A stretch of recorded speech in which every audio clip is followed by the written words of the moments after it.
animals like the butterfly, the crab, and the scorpion belong to the phylum Arthropoda. This is a vast phylum, over 80% of known animal species.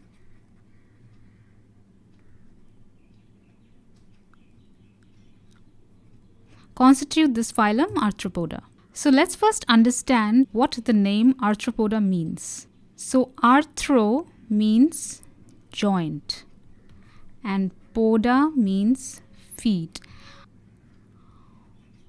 or appendages. So arthropoda have jointed appendages. What do we mean by that? So first of all, let's understand what an appendage is. An appendage is an attachment to the body.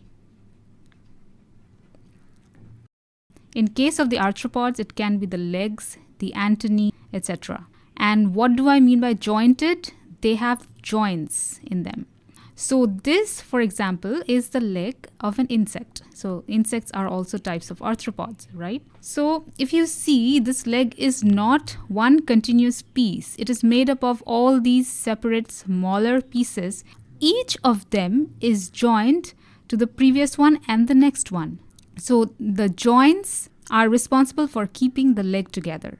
So in this way, all the other appendages like the antennae are also jointed. So arthropods have appendages with joints in them. Another characteristic of arthropods, which is applicable to all of them, is the exoskeleton. So in order to understand what the exoskeleton is, let's bring back our scorpion. So if you look at the scorpion, it looks quite strong, as if its body is covered with an armor. Armor, in fact, it is, kind of. So the outer covering is called the exoskeleton.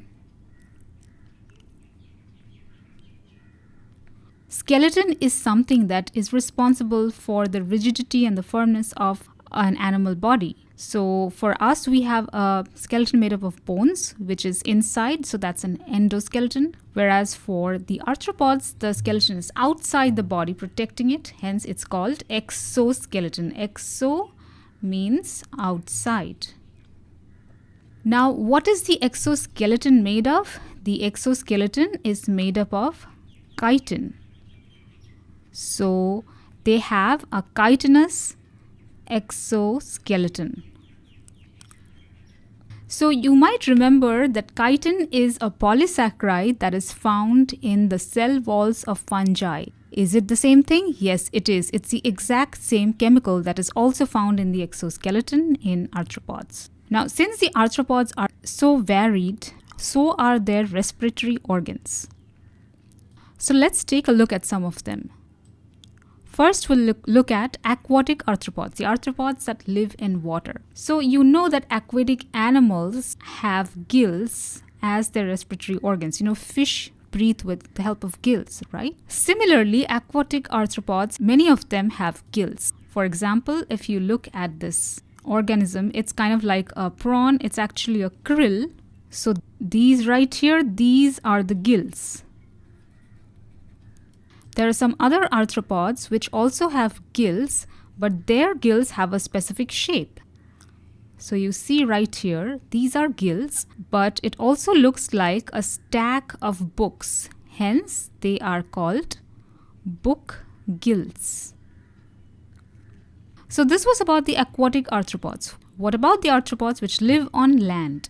Those arthropods are called terrestrial arthropods. Now you know that many land animals, including us, breathe with the help of lungs. Well, so do many terrestrial arthropods. So this right here is a spider, and this is its respiratory organ. These are actually lungs, but again, like this one also looks like a stack of books. Hence, they are called book lungs.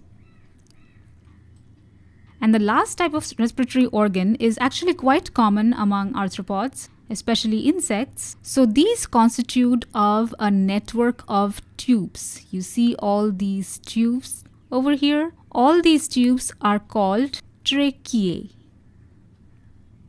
singular trachea. And each of these tubes carry only air from the outside. So you see these tiny openings on the sides of the body, these are spiracles. So the arthropods take in air through the spiracles and also give out air through the spiracles. The difference of the tracheal system from the book lungs or gills or book gills are, if you remember, in gills and lungs, it is the blood which takes up the oxygen. So the oxygen dissolves in the blood and then blood transports the oxygen throughout the body. Whereas in the tracheal system, there is no blood involved in respiration. The oxygen comes into the tubes and goes directly to all parts of the bodies without the help of the blood. So isn't this an amazing variety just in terms of the respiratory system? Stay tuned. In the next video, we will look at more characteristics of the arthropods.